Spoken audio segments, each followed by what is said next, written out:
She's on. I'm just gonna have a chat with you. Why not? Sit here. Intimate. It's currently 7:22 on Wednesday, August 23rd, 2023. And I'm just here. To start this rant off, let's discuss people who don't wear their shoes in the movie theater. It's one thing to take off your shoes and your socks are still on. But it's a completely other thing to not only take off your shoes, but also your socks. So your bare fucking feet are out in public view. Absolutely disgusting. This has happened on multiple occasions. Most recently, we went to go see Blue Beetle. To my left sits a woman, probably in her 30s, and her son. Okay.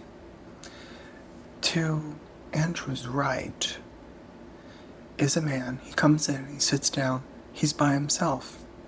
I don't judge. I've been to the movies several times by myself, especially before I had, a man to go with. I was always going by myself because usually I was interested in things that other people weren't. I don't know. Blah, blah, blah, whatever. I don't think anything of it. The theater's filling up. This is Regal VIP, by the way. VIP doesn't really mean that much. It just means reclining seats, okay? So we're already in a different experience than a normal theater. And that means shit's about to go down. People feel more comfortable because their feet are up. And the problem is they feel so comfortable and empowered to treat this auditorium as if it's their living room, and that's absolutely unacceptable. I look over, movies has already started. I look over and there he is. Feet fully out, touching the recliner, bare, raw. And I'm just like, sir, what are you thinking? What really went through your head that said, yeah, this is the right idea? Yeah. Because I would never, ever, ever do that. Ever. I don't think I've ever even slipped a toe out on an airplane, because that's disgusting as well. I was gonna say, maybe I was wearing sandals one time and I took my feet out of my sandals, put it over the top. But I don't think I've ever worn sandals to an airport, an airplane, nothing of the sort. Maybe on a bus, let's say, on a bus. I might have taken my sweet, cute little piggies out of my sandals and put them on top of the sandal, not on the bare floor, and not where everyone can see them, just in my own private cubicle. That's acceptable. But to sit here in public view, everyone can see you. The aisles are wide in the reclining theaters. But then I go onto Reddit and I read that this is actually becoming a common occurrence post-pandemic. People are coming back to the theaters, which is fabulous. But they're coming back to the theaters in a way I didn't expect. So PSA, don't treat a movie theater like it's your living room. It's still a public space. You can still be arrested for public indecency. Please come get this man. His feet are fucking out. No shirt, no shoes, no service, as they say. Anyways, I think it's unacceptable and it should be illegal. It should be an arrestable offense. It's just people are getting too brazen and bold after the pandemic. They think anything really goes in public because people are so grateful to be out again. Listen, I don't want to stay home and watch a movie on my TV, but I will if I don't have to sit next to motherfucking hogs out next to me. Very distracting. Andrew said he had to glance over multiple times because of the movement and the noise and the smell. It's too much. This is not Blue Beetle Odorama. Okay, it's not Odorama Remix. I didn't come here for 40X. I didn't pay that up charge, girl. to get this experience that I did not sign up for. So take your fucking piggies and take them all the way back home. One piggy went to market. All those piggies need to go home. Because that's disgusting. Those are my thoughts on that. I also need to speak about The Godfather relatively quickly, because I only have a few thoughts. I liked the joke in Barbie, where she was like, oh my god, I've never seen The Godfather. And the guy was like, are you kidding me? Sit the fuck down right now. Let's analyze every shot, every frame. So I thought to myself, you know what? I actually haven't seen The Godfather the entire way through. Because every time I see the runtime, I think, ain't nobody got time for that. Most definitely not me. I sat down, started watching it. I don't know, maybe it's just all of Act 1. I was going to say the first 20 to 30 minutes, but it seems like it was even longer than that. That felt like a fever dream. I don't know what kind of drug I felt like I was on, but it was a lot. We were basically just flies on the wall of this man's personal meetings. I get that it was, the culture of the mafia and all that, but taking all these meetings on your daughter's wedding day, that's a lot. It wasn't even exciting. And I know that he's a legend, so all you fucking film bros out there, don't come and hang me for my next comments. But the voice that Marlon puts on for this performance, it's camp. It's camp. It's unserious.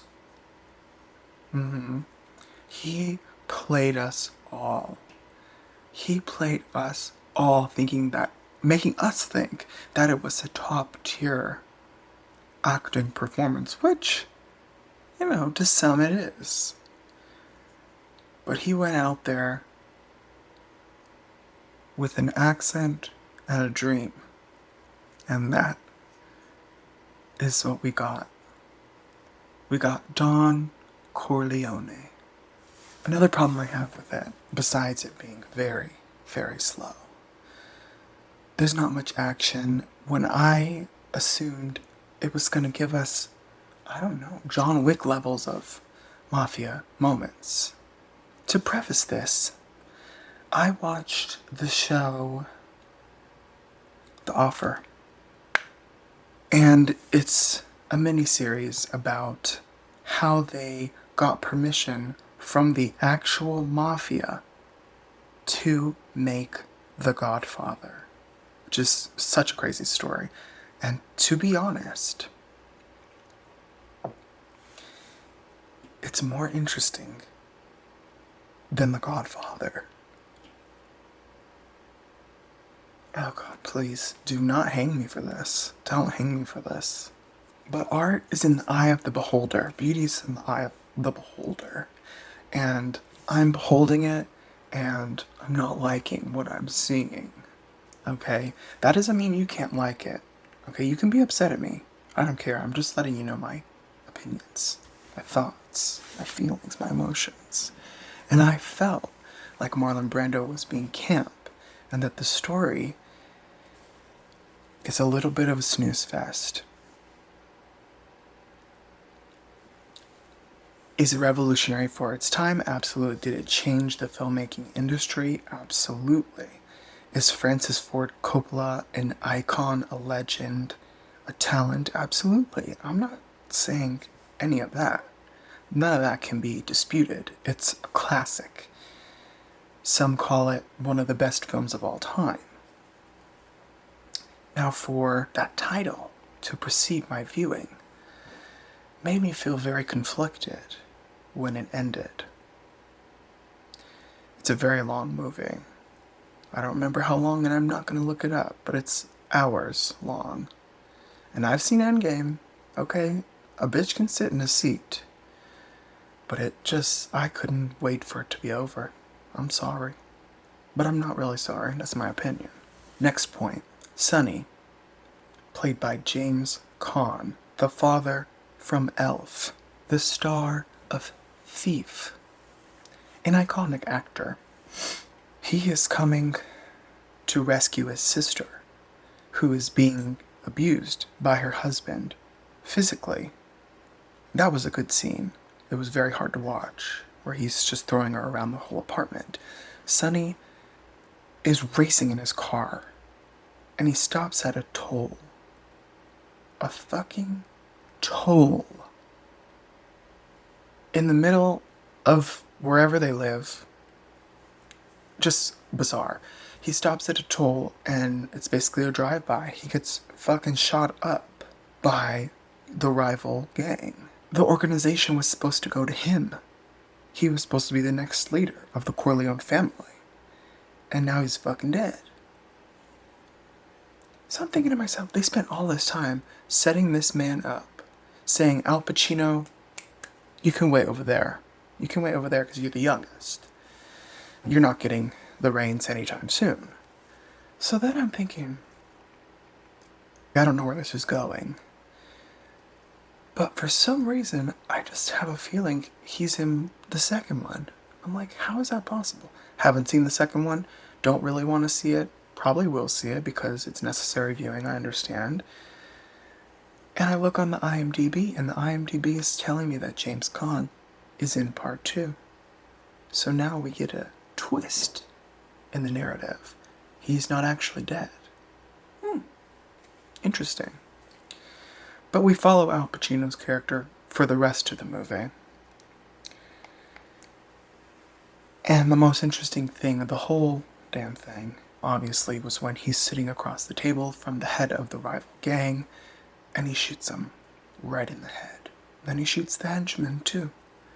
Walks out like, no biggie. Nothing even happened. And now he's going to become the head of the family, obviously because his brother was killed, and he just proved himself because he eliminated the competition. But then the rest of the movie is downhill from there. His woman gets killed in Italy, which I knew was coming, because I know movie history. I feel like I'm living on another planet. I'm living in another realm, another universe. How am I one of the only people not seeing what everyone else is seeing? I'm not getting it. I know it's from the 1970s, and there's been many movies that have come out since then that probably wouldn't exist without it. So maybe I just have a skewed idea, and I'm thinking I'm crazy for thinking this. So I go on Letterboxd, which is not always a good idea. And I click on reviews, and I start reading things. Most people love it. What a surprise. I do see a few that can see my point of view, but I'm still thinking, what am I missing here? There's a missing piece. This is not the first time that this has happened this year. The other time this happened is with Past Lives. Indie movie. Came out this year, Greta Lee. It's Celine Song's directorial debut. Heard really good things about it, especially coming out of Sundance. I wasn't there, but I wish I was. So I go on a day, a Saturday, double feature day, to see that and then Asteroid City. And about halfway through the movie, I'm thinking to myself, are they watching a different movie? I'm genuinely confused. Slow as hell. Another slow one. And don't twist my words. It's not that I don't like a slow movie. I don't mind a slow movie. I like Michael Haneke films. Funny Games. What's the other one that I watched? Cachet. Very slow films. But it's a slow burn. There are things to look at. There are things to take in, to consume, to analyze. And Past Lives was not doing it for me. And I saw people that I follow on Twitter, trusted voices in film, critics and, whatever, film bros and sisses and people, saying that it was one of their favorite films of the year. Of the year. We're in August, people. We're almost done.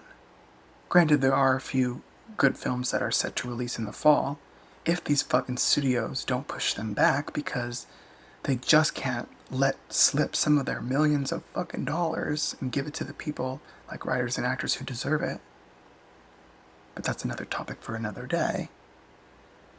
But we're in August and you're telling me that's one of the best movies of the year? No. So on my Letterboxd, I put it as watched, because I watched it, but I didn't give it a rating. No.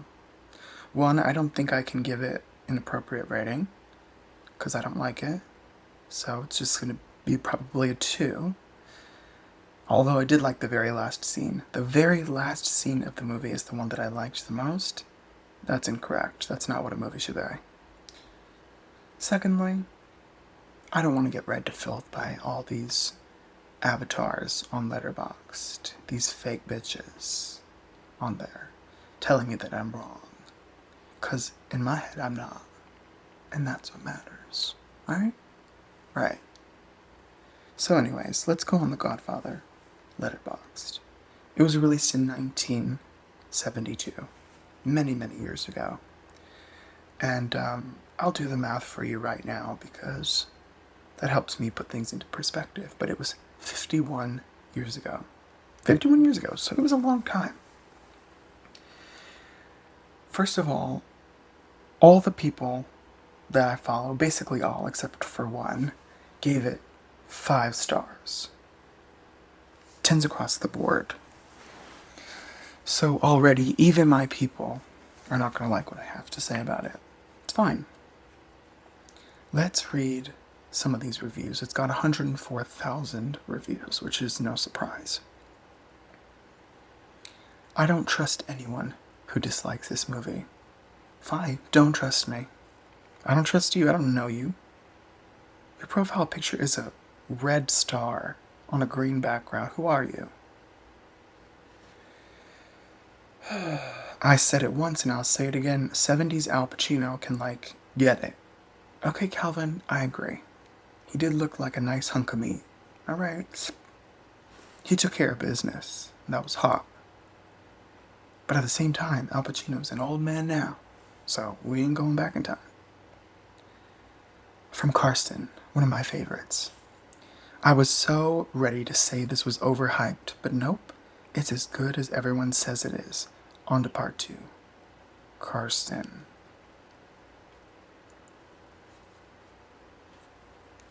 We usually agree, my man, but not today. And I know that a lot of reviews on Letterboxd are very unserious, okay? So, relax. But at the same time, I want to hear what other people say.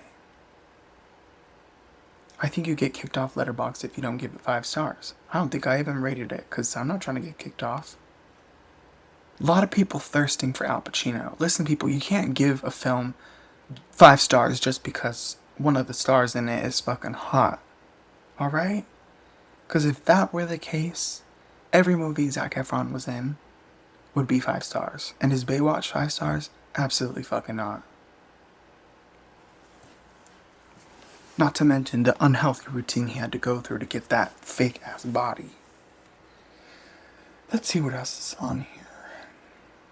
Oh, one person said, I give it 1 star to avoid death threats, but I really want to rate this lower because I just don't like it. Okay, relax. I don't think it was less than 1 star. It's still, a solid movie. It's just not what everyone thinks it. I'm like, was everyone hypnotized watching this movie? And for some reason, it just didn't take with me, so I just don't like it? I don't know. So this person said, I just don't like it, and before you rip my head off and scream endlessly in my dead ear about how amazing this movie is, let me ask you this. Have you ever been in church, and the minister up front is droning on and on in a monotone fashion, talking about biblical side character people and stories that you have absolutely no interest in because they don't relate to you at all?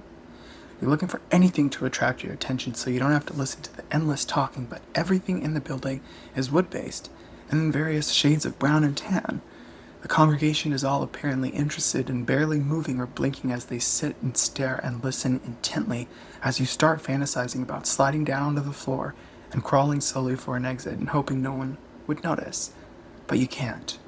And the sermon is 3 hours long, and there's 3 sermons in total, and each of them are the same and just as long. And your ass is aching because who the hell wants to sit and listen to some guys talking for 3 hours? I could be out enjoying God's creations, but instead I'm in a church listening to a dry rendering of a 2,000-year-old story, and if I just get up and say I don't enjoy this, everyone will look down on me and think I'm not a good person. That is what this movie is to me. I give it 1 star to avoid death threats, but I really want to rate this lower because I just don't like it. The only movie that's taken me 4 attempts to make it through the entire movie without falling asleep. Wow. A lot of thoughts, very thoughtful. It's got 918 likes, so I don't know if those are likes because they agree with the person, or because they think it's funny, or because they're hate liking it because they certainly don't agree with it. I don't know what the case is, but I think they summed it up quite well. I think it was a bit more interesting than a boring old sermon. I don't know what else to say. It's just how I feel. Would I watch it again? Probably not. Probably not. Why would I? Why would I put myself through that? I thought after I finished it, like, did I just not understand something? So, I went into that endless scroll of watching videos, analyzing certain things, and blah, blah, blah. Even that was boring me, and that's rare. Because I like an analysis. I like a breakdown. I like a deep dive. But even after that, I was like, no, I didn't miss anything. I didn't miss it. I just didn't like it. National Cinema Days on Sunday. $4 movies. Absolutely not going to be there. There's going to be a bunch of fucking losers in there.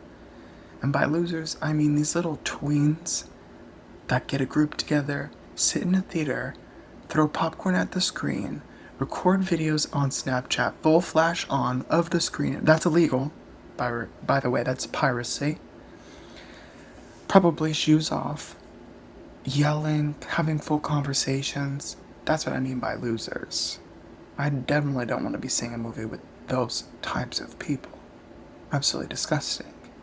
Even the baby that sat in last year's Jurassic World 3 Dominion was quieter than those freaks that I'm not having it.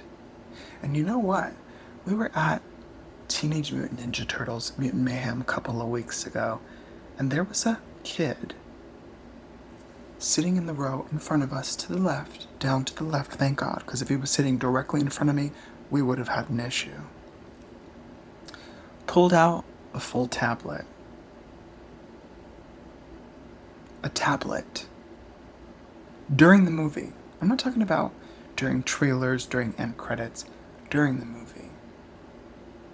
Luckily, he was too far away for me to see what the fuck he was looking up, or what he was doing. Probably playing fucking Minecraft or something. You telling me you have the gall to whip out a tablet? During a kid's movie, it's already 90 minutes. It's pretty short, and it's, vying for your attention. It's designed to keep people's interest, to keep children's interest in particular.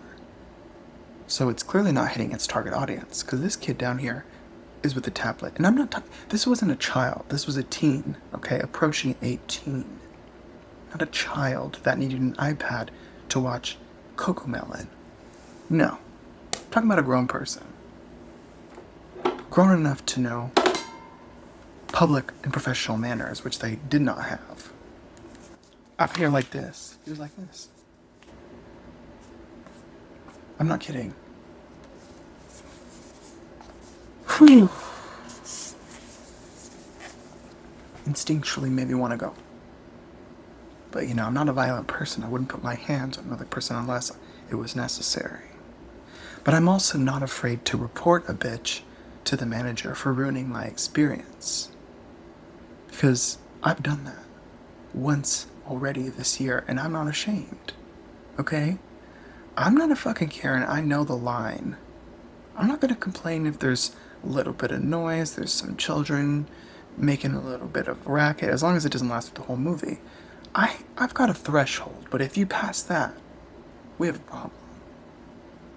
Let me tell you a short story about that.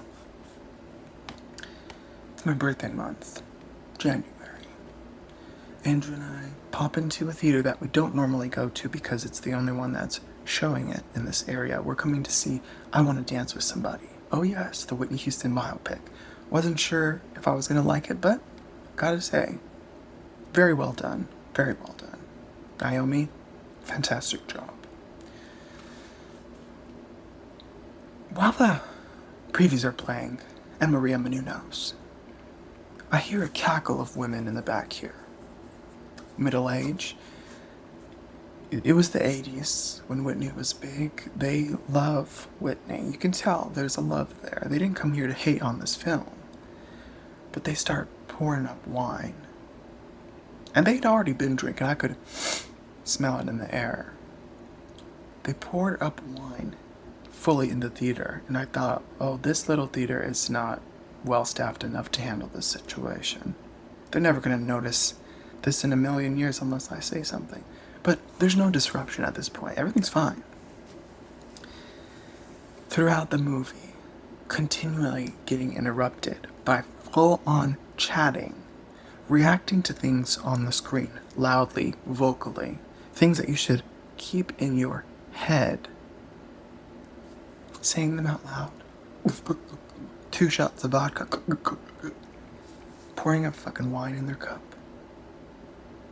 And about halfway through, I said I've had it. And I also had to pee, so convenient. What's the phrase? 1 stone, 2 birds. 2 birds with 1 stone. Something like that. Fuck. So I go pee. Still thinking this over because I don't want to be that bitch, but I'm gonna be that bitch. Because 1, it's my birthday. 2, it's Whitney Houston. And 3, no one interrupts my movie-going experience. This is serious. I go up to the manager, maybe even younger than me, who knows. Say, hello, Ryan. We have a problem. In Theater 4. I don't want to be that bitch, but I'm gonna be that bitch. And there's nothing going on. The lobby's dead. All the employees are gathered around, chatting about something, so they're all gonna hear the tea. Explain the situation. I say there's some drunkards in Auditorium 4. The one that's playing I Want to Dance with Somebody, they're being very disruptive, ruining my movie-going experience. I don't want a refund. I don't want a replacement. I don't want to walk out because I want to finish this film. I want them to zip it. Either they stop or they leave. Because I know Whitney was rolling in her grave in that moment. She's like, you're not taking my life story seriously? I'm disgusted. You want to sing along with the songs? That's one thing. It's fine. But you want to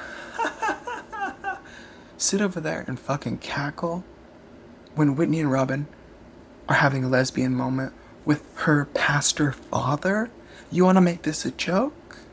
It wasn't a joke in real life, I'll tell you that, honey. Needless to say, Ryan took care of it. And those middle-aged women shut the hell up. And the movie was over, and I was that bitch, and I clapped fucking scream. And I don't care if they knew it was me or not. I don't give a fuck, because I was about to stand up and tell them myself to zip it. I shushed these bitches. I shushed grown women 3 times. 1, 2, 3, strike, you're out. I don't shush. It's disrespectful. But I'll shush when I need to. And I've found recently I've had to do that quite a bit in movie theaters because people just don't get it. You think I want to go up to someone who's making maybe a little bit above minimum wage and tell them to do one of the most undesirable tasks of their job? No.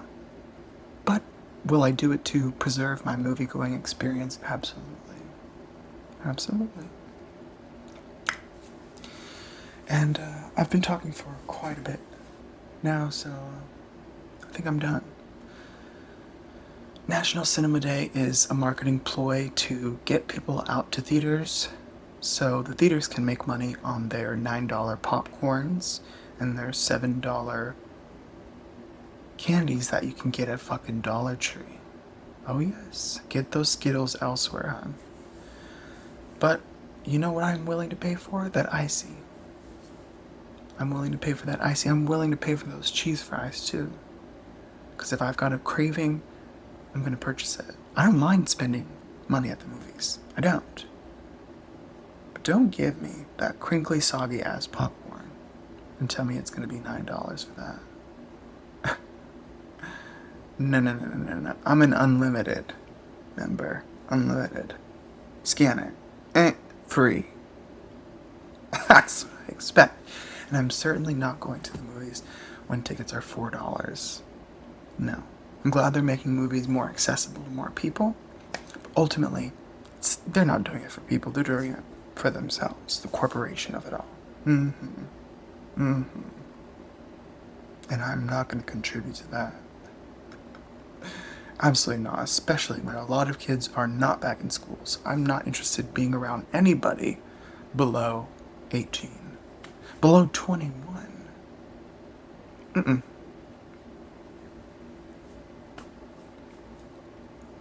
So to sum it up, don't take off your fucking shoes in the movie theater.